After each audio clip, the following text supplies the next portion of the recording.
Hello बच्चों, कैसे हैं आप लोग। उम्मीद करता हूं आप लोग खूब जम के अपनी पढ़ाई कर रहे होंगे और खूब अच्छे से अपने एग्जाम की प्रिपरेशन में लगे होंगे।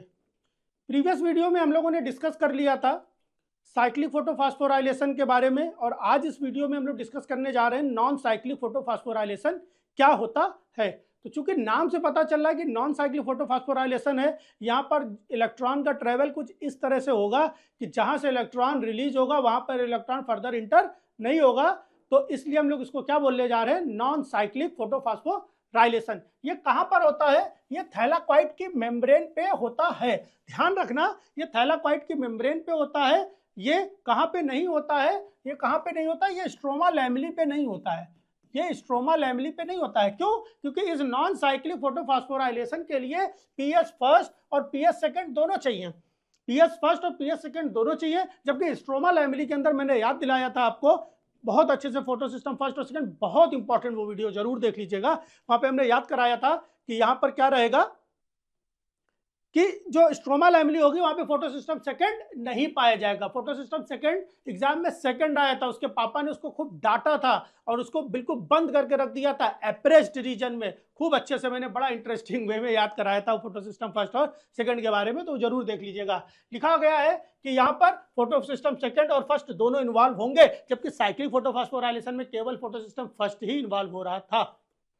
ये प्रोसेस में दो काम होने वाला है। पहले तो पहला स्टेप कहां शुरू होगा, फोटो सिस्टम सेकंड का एक्टिवेशन, और दूसरा स्टेप क्या होने वाला है, फोटोलिसिस होने वाली है। तो होता क्या है, फोटो सिस्टम सेकंड का एक्टिवेशन होगा, लाइट एब्जॉर्ब करेगा फोटो सिस्टम सेकंड, और एब्जॉर्ब करके फोटो सिस्टम सेकंड का जो रिएक्शन सेंटर है दैट इज क्लोरोफिल ए जो है, उसके अंदर से इलेक्ट्रॉन निकलेगा, और ये इलेक्ट्रॉन ट्रेवल करेगा एक नॉन साइक्लिक पाथ में। भाई नॉन साइक्लिक पाथ में लगातार ट्रेवल करने से क्या होगा, अल्टीमेटली इलेक्ट्रॉन चला जाएगा, किसके पास चला जाएगा, NADP के पास, NADP प्लस के पास।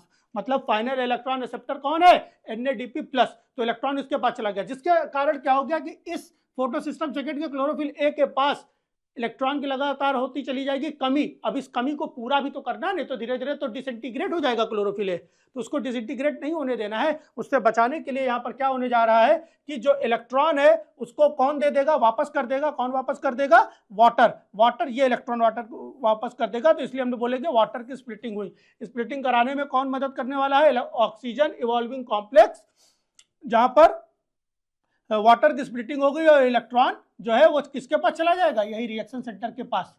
ठीक है, तो ये बाद में होगा। अच्छा, यहाँ पर आगे भी देख सकते हैं कि हम लोग इस तरह से पूरी प्रोसेस कंप्लीट होती है, तो उस चीज को हम लोग अभी धीरे धीरे करके हम लोग समझेंगे बात को कि कैसे नॉन साइक्लिक फोटोफॉस्फोराइलेशन प्रोसीड होता है। इसको पहले पूरी तरह से कंप्लीट कर लेते हैं। Electron replaces photo system second lost electron, समझा दिया मैंने। प्रोटॉन जो होता है, अब ध्यान देना आपको, होता क्या है यहाँ पर, ये कहां पर होता है, मान लिया कि ये एक ग्रेना है, ये एक ग्रेना है,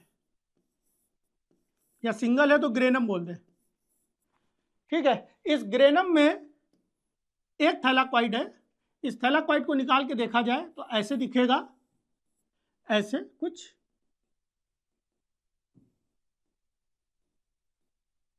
और जो बाकी एरिया बच गया, जो बाकी का एरिया बच रहा है, वो एरिया क्या कहलाया जा रहा है, ये एरिया भाई क्या कहलाया जा रहा है, ये देखिए नजारा, इसको हम लोग बोल सकते हैं क्या, this is lumen, lumen of thylakoid, thylakoid का ल्यूमेन है ना। तो ये एरिया जो हो गया, ये ल्यूमेन हो गया।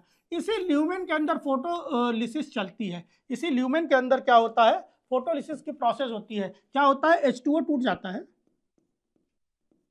किसमें टूटता है, H प्लस, इलेक्ट्रॉन और ऑक्सीजन। इस तरह से प्रोसेस चलती है, बैलेंस नहीं है, बैलेंस नहीं, सिर्फ समझाने के लिए बताया। तो ये सारी फोटोलिसिस कहाँ होती है, फोटोलिसिस होती है ल्यूमेन में। ये प्रोटॉन क्या करते हैं, प्रोटॉन क्या करते हैं, प्रोटॉन करते हैं, प्रोटॉन ग्रेडियंट बनाते हैं। प्रोटॉन क्या करने वाला है, एक प्रोटॉन ग्रेडियंट बनाएगा जो इनडायरेक्टली एटीपी को जनरेट कराएगा, जिससे एटीपी बनेगी। ठीक है, इलेक्ट्रॉन क्या करेगा, इलेक्ट्रॉन रिटर्न हो जाएगा, कहाँ हो जाएगा, return to reaction centre. Reaction centre को वापस दे दिया जाएगा। क्यों? क्योंकि रिएक्शन सेंटर ने नॉन साइक्लिक फोटोफॉस्फोराइलेशन करवाया है। नॉन साइक्लिक फोटोफॉस्फोराइलेशन करवाया है।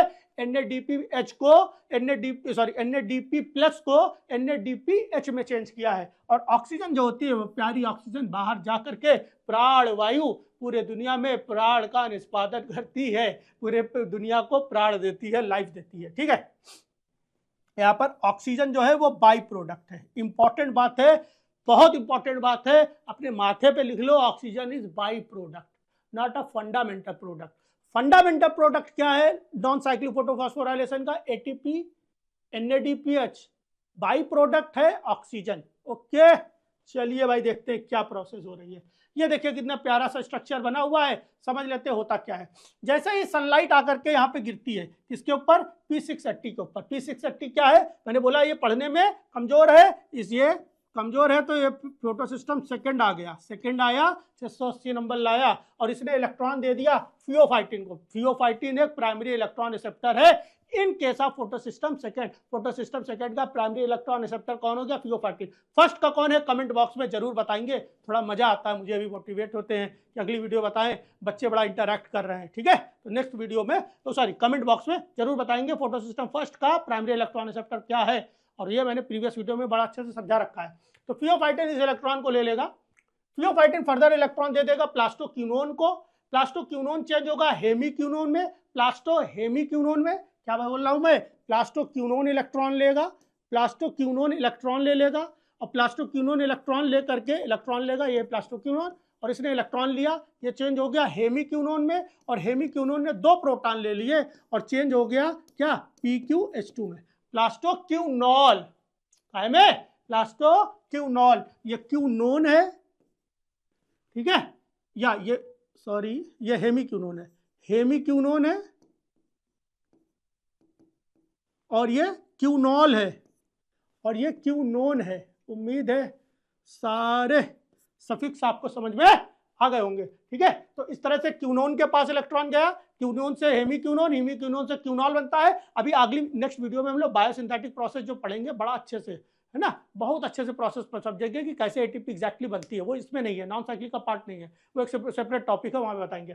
ठीक है, इसके बाद ये इलेक्ट्रॉन साइटोक्रोम B6F, कहीं कहीं पे B6F डायरेक्ट लिख देते, कहीं पे लिखते हैं पहले B6 को, फिर B6 से साइटोक्रोम F को जाता है। पहले लिखेंगे कहीं पे साइटोक्रोम B6 को और फिर साइटोक्रोम F को, यहाँ पे मैंने डायरेक्ट लिख दिया है, साथ में ओवरऑल ये कहानी चलती है। और इसी प्रक्रिया में क्या बन जाता है? आपका प्यारा ATP है बाबू। ये तो बहुत ज्यादा गलत हो गया, ये होना क्या चाहिए था? ये होना चाहिए था AT, बहुत ज्यादा सही भी कर दिया मैंने, ये क्या हो गया? ATP। ठीक है, और ये फर्दर इलेक्ट्रॉन प्लास्टोसाइनिन को देता है। प्लास्टोसाइनिन एक मोबाइल कैरियर है जो मेम्ब्रेन को छोड़ करके और फर्दर जाकर के किससे जाके जुड़ जाता है? मेम्ब्रेन को छोड़ करके। ये पूरी प्रोसेस चल कहाँ पर रही है? ये पूरी प्रोसेस मेम्ब्रेन पे चल रही है, अभी समझाएंगे इस बात को। ठीक है, तो प्लास्टोसाइनिन, और प्लास्टोसाइनिन फोटोसिस्टम फर्स्ट को दे देता है इलेक्ट्रॉन। तो इस तरह से इलेक्ट्रॉन ट्रेवल कर रहा है। यहाँ पे जैसे इलेक्ट्रॉन पहुंचा, थोड़ा सा थक गया था, परेशान था यार, इतना ट्रेवल किया, एनर्जी बची नहीं, बाहर से एनर्जी फिर आ गई, अरे बाबू चल, ये देखिए यहां से इलेक्ट्रॉन जंप किया, फिर से ferredoxin reducing substance FRS, ferredoxin reducing substance, नाम से ही पता चल रहा है अगला स्टेप कौन आने वाला है। जब ये फेरेडॉक्सिन रिड्यूसिंग सब्सटेंस है तो किसके पास जाएगा? फेरेडॉक्सिन के पास। तो ये पहुंच गया फेरेडॉक्सिन के पास, और फेरेडॉक्सिन ने फर्दर इलेक्ट्रॉन किसको दे दिया गया? किसको? FNR को, फेरेडॉक्सिन NADP रिडक्टेज एंजाइम। ठीक है, ये सब कहाँ क्या पाए जाते हैं अभी देखिए, ये नेक्स्ट वीडियो बिल्कुल तैयार बैठी हुई है, यहाँ पे समझाएंगे, कीमो ऑस्मोटिक हाइपोथेसिस, वहां पे बताया जाएगा। ठीक है, तो अभी FNR के पास जाएगा। FNR क्या करेगा? NADP प्लस को NADPH में चेंज कर देगा। ये H प्लस आया कहाँ से? ये H प्लस, ये वाला H प्लस कहाँ से आया? ये वाला H प्लस आया साइटोप्लाज्म से, साइटोसॉल से H प्लस लेकर के, यहाँ पे साइटोसॉल नहीं बोलना चाहिए, सॉरी स्ट्रोमा बोलना चाहिए। ठीक है, स्ट्रोमा से H प्लस लेकर के और इसमें ये चेंज कर देगा, यहाँ पे साइटोसॉल नहीं बोलना चाहिए था। ठीक है, चलिए भाई, तो इस तरह से देखा जाए तो यहाँ पर एक ATP और एक NADPH मिल जाता है।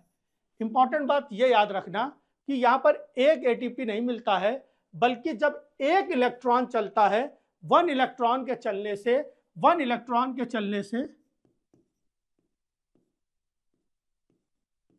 1.5 ATP और 1 NADPH प्यारे बच्चों बनता है। मतलब रेशियो क्या होने वाला है, 3:2 का। इंपॉर्टेंट बात यह आ गई कि सर एक कार्बन डाइऑक्साइड को अगर केल्विन साइकिल के थ्रू फिक्स किया जाए तो वहां पर भी तो 3:2 ही चाहिए था एटीपी और एनएडीपीएच का। मतलब अगर देखा जाए तो क्या सेल का काम खाली नॉन साइक्लिक फोटोफॉस्फोराइलेशन से हो जाएगा? क्यों? क्योंकि यहाँ पर 3:2 में एटीपी और एनएडीपीएच भी बन जा रहा है, प्लस साथ साथ ऑक्सीजन भी इवॉल्व हो रही है, तो क्या काम चल जाएगा? देखो अगर सिर्फ केल्विन साइकिल की बात करें स्ट्रिक्ट हो गए तो थ्योरेटिकली तो काम चल रहा है, लेकिन ध्यान ये रखना कि जितनी एनर्जी लाइट आ रही है, लाइट बहुत ही हाई इंटेंसिटी की भी साथ में आ रही होती है, और सेल के अंदर बहुत ही लो मैनर में फोटो रिस्पायरेशन भी चल रहा होता है, सल्फर का ऑक्सीडेशन रिडक्शन भी चल रहा होता है। मतलब सेलुलर मेटाबॉलिकल प्रोसेस जो है वो भी चल रही होती है। मतलब एटीपी केवल इतना ही फिक्स्ड अमाउंट में नहीं चाहिए, इसके अलावा और भी चाहिए, क्योंकि सेलुलर प्रोसेसेस को करना है, ठीक है। इसके लिए और भी प्रोसेस और भी एनर्जी चाहिए, और भी एटीपी चाहिए। वो एटीपी माइटोकॉन्ड्रिया में बन रही है और वो एडिशनल एटीपी यहां पर भी बन रही है। मतलब अगर सेल को काम करना है तो दोनों प्रोसेस एक साथ चलती रहनी चाहिए। कुछ समय के कोई प्रोसेस रुक गई है, काम चल जाएगा, लेकिन इसको आगे की ओर हमें मतलब लॉन्ग टाइम अगर चलाना है, सेल की लाइफ को मेंटेन रखना है, तो दोनों प्रोसेस को मेंटेन करके चलना पड़ेगा। चलिए भाई कुछ एक क्वेश्चंस को देखते हैं। लिखा हुआ है in non cyclic photophosphorylation electron lost from photosystem second are replaced by. जो फोटोसिस्टम सेकंड से इलेक्ट्रॉन लॉस्ट हो जाते हैं, खो जाते हैं, गुम हो जाते हैं, गुमशुदा हो जाते हैं, वो कौन रिप्लेस करता है? अभी मैंने बताया प्यारे बच्चों, कौन रिप्लेस कर रहा है? ये देखो, ये नजारा देखिए क्या हो रहा है, फोटोलिसिस। मैंने बताया इस पूरी प्रोसेस में इलेक्ट्रॉन चलता है और चल के आखिरी में जाकर के यहाँ चला जाता है। अरे यार ये देखिए, ठीक है, इलेक्ट्रॉन यहाँ पे आके खत्म हो जाता है। तो ये जो इलेक्ट्रॉन चला गया, खत्म हो गया यहाँ पे, अल्टीमेटली खत्म ना बोल करके बोल सकते हो कंज्यूम हो गया, वो कौन रिकवर करता है? वो फोटोलिसिस के थ्रू, वाटर की फोटोलिसिस के थ्रू रिकवर होती है। चलिए भाई, तो लिखा हुआ है स्प्लिटिंग ऑफ CO2 ना बाबा, कलर बदल दो, है ना बाबा, photolysis of water, reduction of NADP plus. अच्छा करेक्ट ध्यान रखना प्यारे बच्चों, करेक्ट आंसर तुरंत मत टिक किया करो, चारों ऑप्शन पढ़ लिया करो, ठीक है। करेक्ट मिल गया, अच्छी बात है। तो रिडक्शन ऑफ एनएडीपी प्लस, ये तो नहीं हो सकता, एनएडीपी प्लस थोड़ी नहीं रिकवर करता है, ठीक है। Electron from photosystem first, photosystem first से इलेक्ट्रॉन का, वो तो इलेक्ट्रॉन फर्दर आगे एनएडीपी प्लस को दे दिया, तो ये भी नहीं। अब ये सही हो, सही करने का यही तरीका है, ठीक है। Which of the following sequences is correct for non cyclic electron transport? Non cyclic के लिए क्या है? शुरुआत फोटोसिस्टम सेकंड से होगी, फर्स्ट से होगा नहीं, पहले ये बाहर हो गए, सेकंड से होगी, और सेकंड से होकर के प्लास्टोक्विनोन को जा रहा था, B6 को नहीं जा रहा था, ये भी बाहर हो गए। आंसर तो आ ही गया। ए मेरे प्यारे बच्चों, बात समझ में आ रही? चलो अच्छा देखते हैं ये कहाँ कहाँ पे गलत हुआ। इसने प्लास्टोक्विनोन नहीं दिखाया, B6F दिखाया, सही है, प्लास्टोसाइनिन दिखाया, सही है, फोटोसिस्टम फर्स्ट नहीं दिखाया, ये 2 स्टेप पे गलत है ना, ये 2 स्टेप पे गलत है, और पक्का हो गया हम लोग का कॉन्सेप्ट। चलिए आगे देखते हैं question number 3। The end product of non cyclic photophosphorylation is, and product क्या है? ATP only? नहीं, एनएडीपी प्लस भी मिल रहा था, ये तो गलत हो गया। एटीपी और ऑक्सीजन? नहीं, एनएडीपी प्लस भी मिल रहा था।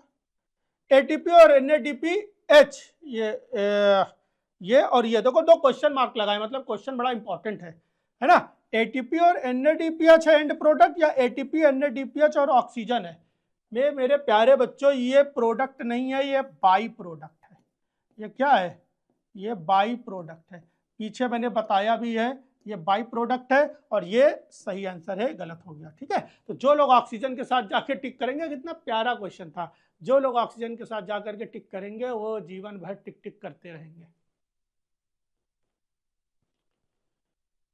अगला क्वेश्चन है, if photosystem second is inhibited for example by DCMU और हर्बिसाइड, नाम सुन करके छोड़ दो ना। हर्बिसाइड्स क्या होते हैं? जैसे कुछ हर्ब्स होते हैं जो खरपतवार निकाल आते हैं, खेत में हमने लगाया था इस चीज़ का पेड़, साथ में ये भी ग्रो करे आ रहा है, पार्थिनियम ग्रो कराया, तो हम लोग कुछ दवा डाल देते हैं, वो दवा क्या करते हैं? उन हर्ब्स को मार देते हैं। वो करते क्या? उन हर्ब्स के अंदर जा करके उनकी बहुत सारी प्रोसेसेस है प्लांट के अंदर, हो सकता है उनकी फोटोसिंथेसिस को ना होने दे। तो जैसे DCMU है, और आपका क्या और कई तरह के हर्बिसाइड्स हो सकते हैं। What will be the effect? Effect क्या होगा? अगर फोटो सिस्टम सेकंड को ही इनहिबिट कर दो, मतलब शुरुआत में इनहिबिट कर रहे हैं। ATP NADPH oxygen production continues normally, भाई इनहिबिट हो गया तो कैसे कंटिन्यू करोगे। NADPH formation stops but ATP में still form via cyclic pathway. सोचने वाली बात है, सोचने वाली बात है, सोच लेंगे, अभी और हटाते हैं।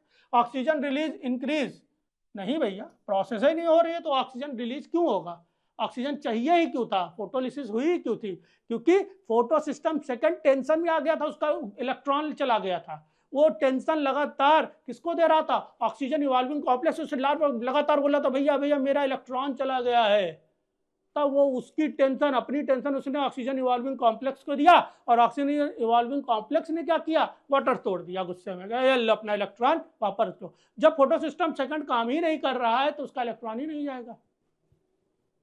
Both ATP and ATP production stops completely, नहीं भैया आंसर सही निकल रहा है। क्यों, क्योंकि फोटो सिस्टम फर्स्ट तो सही है, फर्स्ट सही है तो वो साइक्लिक फोटोफॉस्फोराइलेशन कराता रहेगा।